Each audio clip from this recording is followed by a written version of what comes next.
क्या करोगे तुम? क्या एक मुकाबला औकात वाली? क्या करोगे तुम? क्या एक मुकाबला औकात वाली? हाँ, और ऐसी बात हम तुम कर रहे यहाँ पे अच्छे से बोलो, समझते हैं क्या बोल रहे हो? समझ रखो। क्या करोगे तुम? क्या एक मुकाबला औकात वाली? यही तो चीज है सर, हमें यही लड़ाई, हमारी कोई नहीं, ये कोई लड़ाई ऐसी होती है। हम हाथ जोड़ के आपसे आप मध्य प्रदेश के शाजापुर जिले के डीएम हैं, नाम है किशोर कान्याल। जिस शख्स से पूछ रहे हैं तुम्हारी औकात क्या है, वो एक मामूली ट्रक ड्राइवर है जो नए हिट एंड रन कानून के खिलाफ प्रदर्शन कर रहा था। कलेक्टर साहब मीटिंग के दौरान भड़क गए और ट्रक ड्राइवर से पूछ लिया कि औकात क्या है तुम्हारी। ड्राइवर ने कहा, साहब इसी बात की तो लड़ाई है कि हमारी कोई औकात नहीं है। कलेक्टर साहब और भड़क गए। मामला तब शांत हुआ जब ड्राइवर ने माफी मांगी।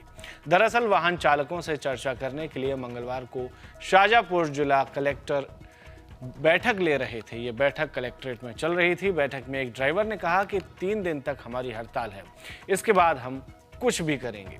यही वह पॉइंट था जहां कलेक्टर साहब आग बबूला हो गए।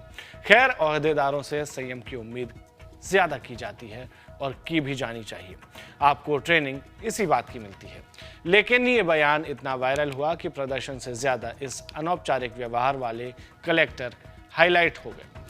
मामले ने और तूल पकड़ा तो गर्माहट सीएम हाउस तक पहुंच गई। नतीजतन मध्य प्रदेश के सीएम डॉक्टर मोहन यादव ने कलेक्टर साहब के बयान पर नाराजगी जाहिर करते हुए कहा कि किसी भी गरीब से गलत व्यवहार बर्दाश्त नहीं है।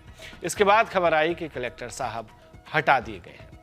इस दौरान सीएम मोहन यादव ने क्या कुछ कहा, आइए सुनते हैं। मेरे ध्यान में लाया है कि कल ट्रक ड्राइवर और जिला प्रशासन की बैठक में शाजापुर के अंदर जिस प्रकार से भाषा बोली गई, अधिकारी को यह भाषा बोलना उचित नहीं है।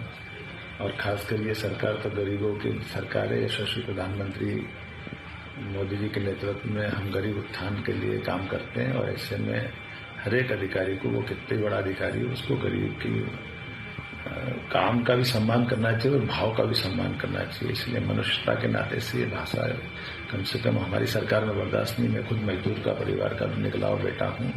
इस नाते से मैं उम्मीद करता हूँ कि आगे इस प्रकार से अधिकारियों को अगर वो ये भाषा बोलते हैं तो उनको मैदान में रहने का अधिकार नहीं है।